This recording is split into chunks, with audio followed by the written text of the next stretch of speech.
चांदी में बहुत ज़बरदस्त हमने मूवमेंट देखा है पिछले कुछ समय में। तो मेहता जी बताइए, क्या चांदी की चमक बरकरार रहेगी या कुछ दिक्कत आएगी, क्योंकि इंडस्ट्रियल कमोडिटी भी है और प्रेशियस मेटल तो है ही है। क्या लग रहा है आपको?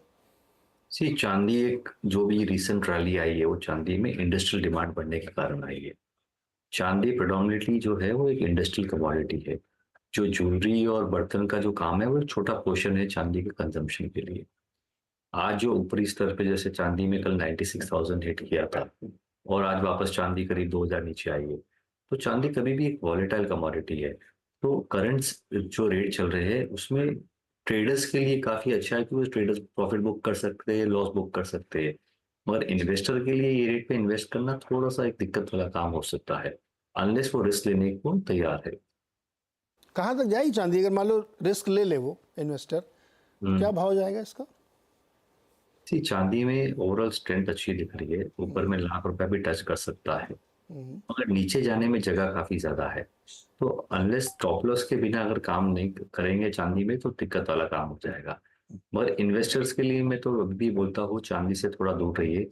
चांदी करेक्शन देगा, करेक्शन देने के बाद में अच्छे स्तरों पे चांदी मिलेगी तो बाइंग करिए, या फिर छोटी छोटी बाइंग करिए, बड़ी बाइंग ये रेट पे नहीं करनी चाहिए। इन्वेस्टर चांदी से भी दूर रहें, क्योंकि करेक्शन बड़ा हो सकता है, वहाँ पे एंट्री करना चाहिए। वो अच्छा लेवल क्या होगा जहाँ पे एंट्री करनी चाहिए सी चांदी इन्वेस्टर को?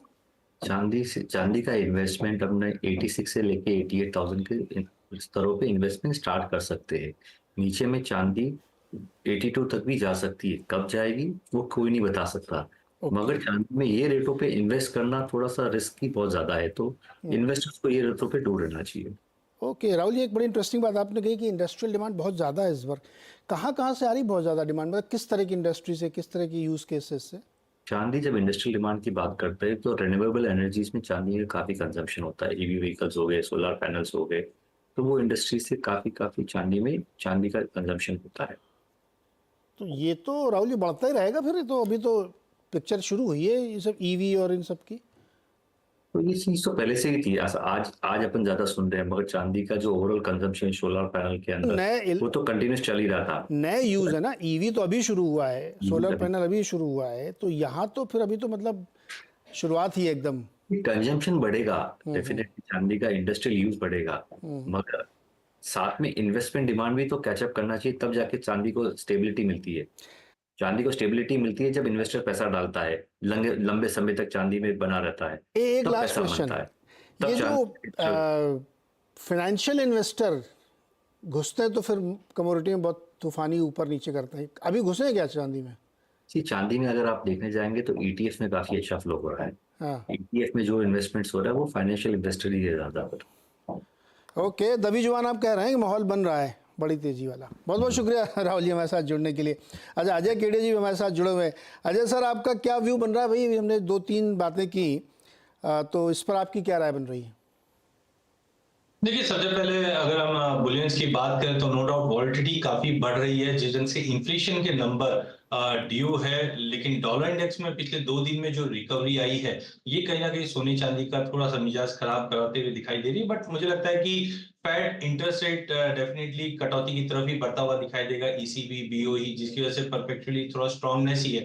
बट नो डाउट आज मॉर्निंग में हमने गिरावट देखी इन्फ्लेशन नंबर से पहले, जो दिन के सेशन में मुझे लगता है कि सोने चांदी में दबाव रख सकता है, जहां पे चांदी मुझे लगती है कि एटलीस्ट 93 के आसपास का एक पुल बैक दिखा सकता है। बट शॉर्ट की सलाह इसलिए नहीं है क्योंकि अल्टीमेटली इंटरेस्ट रेट कट होगा और industrial demand long term view तो डेफिनेटली तेजी का है। बट आज इन्फ्लेशन के नंबर को देखते हुए मुझे लगता है कि दिन के सेशन में चांदी में दबाव रहेगा। सोने में भी ऐसा ही दबाव दिखने मिल सकता है, जो 71,700 तक का लेवल दिखाता है, वहां पे एक बाइंग अपॉर्चुनिटी बनती है अगस्त वायदे में। जून वायदा मे बी 71,500 तक आ जाए, बट अगस्त वायदा जो है 71,700 के आसपास मिलता है, वहां पे हम गोल्ड में लेके चल सकते हैं। अजय जी, एक चीज़ मुझे बताइए, जैसे आप लोग लॉन्ग रेंज का चार्ट ज़रूर देखते होंगे, गोल्ड का, सिल्वर का, कॉपर का।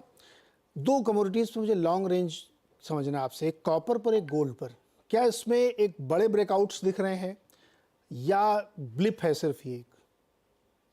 नीरज जी, अगर मैं बात करूं दो कमोडिटी, उसके बेटर है कि हम सभी कमोडिटी को देखें। तो एक इंडेक्स है जिसको हम बोलते हैं जीएससीआई वर्सेस एसएनपी 500, गोल्डमैन सैक्स कमोडिटी इंडेक्स वर्सेस एसएनपी 500। तो आप देखेंगे पिछले 5 साल से इक्विटी में कोई मेजर करेक्शंस नहीं था, बट ये इंडेक्स 50 साल में 1 के लेवल के नीचे है, वो बहुत अलार्मिंग है, क्योंकि इसका एवरेज ही 4.2 का होता है। दैट मीन्स कमोडिटी यहां से भी डबल हो जाए तो कोई बड़ी बात नहीं है। तो मुझे लगता है कि गोल्ड एक ऐसी कमोडिटी है जो लोग खाली सेफ हेवन के लिए देखते थे, बट अब इन्वेस्टमेंट के पॉइंट ऑफ व्यू से भी देखते हैं। आज जब हम सेंसेक्स की बात करते हैं, सेंसेक्स 75 पहुंच चुका, तो गोल्ड ने भी 75 की छलांग लगा दी, लेकिन उसमें स्टेबिलिटी और कंसिस्टेंट रिटर्न बना है। तो मुझे लगता है एक तो कॉपर, क्योंकि ईवीज में हम देखते हैं तो ओल्ड में 16% का यूज होता था, अभी 60% के ऊपर ईवीज के अंदर कॉपर की यूजेज है। तो मुझे सबसे पहले लगता है कि कॉपर एक ऐसा कमोडिटी रहेगा जो आने वाले दिनों में और ज्यादा रैली अप करेगा, जो ऊपर में एज ऑफ नाउ यूबीएस की रिपोर्ट भी बताती है कि $12,000 तक का लेवल दिखा सकता है। वहीं सोने के मुकाबले चांदी पे नजर रखिए कि गोल्ड सिल्वर रेशियो एक सिवियरली फॉल दिखा रहा है, और रेशियो में जब फॉल आता है तो गोल्ड के मुकाबले चांदी आउट परफॉर्म करती है। और चांदी, जैसे हम डिस्कस कर भी रहे थे और राहुल जी ने भी कहा कि इंडस्ट्रियल डिमांड अब बढ़ गई, चाहे 5G टेक्नोलॉजी, चाहे ईवीज के अंदर हो, ये सब टेक्नोलॉजी के अंदर सिल्वर का यूसेज बढ़ चुका है, माइंस के आउटपुट में कमी है। तो मुझे लगता है आने वाले 6-8 महीने की भी अगर हम बात करें तो कॉपर और सिल्वर, ये दो कमोडिटी मुझे ज्यादा आउट परफॉर्म करते हुए दिखाई दे रही with as compare to any other commodities. बिल्कुल सही कहा अजय जी आपने, यही तो मैं उनसे पूछ भी रहा था कि अगर ये यूज़ केसेस ये वाले हैं ईवी वगैरह, तो इसमें तो अभी नए, अभी तो पिक्चर शुरू हुई है, इसमें तो मल्टीपल टाइम्स यूज होना है इसमें। एक चीज और मैं ऐड करना चाहूंगा। अगर हाँ 2 साल पहले अगर ध्यान हो तो एक रेडिट ग्रुप होता था जिसकी वजह से चांदी ने 2-3 साल पहले भी $30 का हाई मार के रिजेक्ट कर दिया था। हाँ बट इस बार जिस वॉल्यूम से $30 का लेवल ब्रीच हुआ है, आई डाउट कि ये ईयर एंड तक हम $38 या 40 के करीब भी पहुंच जाए, बिकॉज अब इन्वेस्टमेंट डिमांड लोगों को, जैसे हमने देखा कि बिटकॉइंस या क्रिप्टो में जो लोगों में रुझान था, अब वो निकल रहा है। फाइनेंशियल प्लेयर की जो आपने बात की थी, उनका रुझान कमोडिटी पे आ रहा है। और मैं अभी भी बोलता हूँ जेएससीआई वर्सेस एसएनपी अगर आप देखोगे तो कमोडिटी आज की डेट में मच अट्रैक्टिव है as compare to equity market. तो मुझे लगता है अगर ये फंड अगर हम कमोडिटी में आते हुए देखेंगे तो सिल्वर, कॉपर, ये जितनी भी कमोडिटी, इसमें अट्रैक्शन और ज्यादा बढ़ेगा लोगों का। बिल्कुल सही कह रहे हैं आप अजय जी। और फाइनेंशियल इंस्टीट्यूशंस की, हेज फंड्स की टेढ़ी नज़र पड़ चुकी है कमोडिटी में, वो सब अपनी डेस्क बना रहे हैं, तो इसमें बड़ी तेज़ी आनी तय है। अजय जी बहुत बहुत शुक्रिया हमारे साथ जुड़ने के लिए और ये अपडेट देने